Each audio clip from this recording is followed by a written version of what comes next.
Death is the sentence. I mean, look, there's nothing to be embarrassed about this. That death is the sentence. Here's a story you won't see anywhere else. A Muslim scholar says killing homosexuals is the compassionate thing to do. And he's just hours away from speaking at an Islamic center right here in Central Florida. Channel 9's Field Sutton's been trying to find out why the group invited him to Sanford.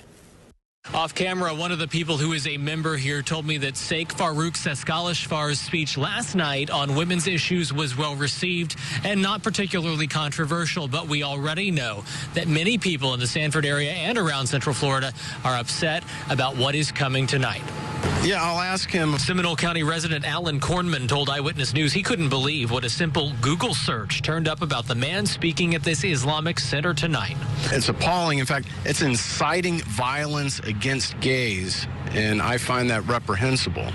Dr. Farrokh Sekaleshfar lives in Iran, according to his online bio, and he's been condemning homosexuals since at least 2013. Death is the sentence. I mean, look, there's nothing to be embarrassed about this. That death is the sentence. He admits the Islamic death sentence applies in limited circumstances and is not applicable under U.S. law. But he also says the only way gays and lesbians can be forgiven is to die. Well, we have to have that compassion for people. With homosexuals, it's the same. Out of compassion, let's get rid of him now.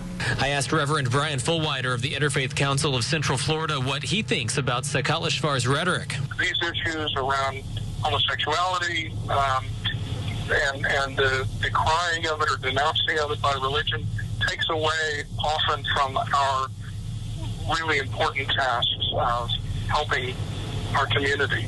He told me he wishes congregations would focus on helping the poor, the homeless, and the abused instead of persecuting a group that can take care of itself. In Sanford, Field Sutton, Channel 9 Eyewitness News. Now, in the past hour, we spoke with one of the leaders from the Husseini Islamic Center, and he says he believes the center has a right to have anyone speak on any topic. And he emphasized it's a private event.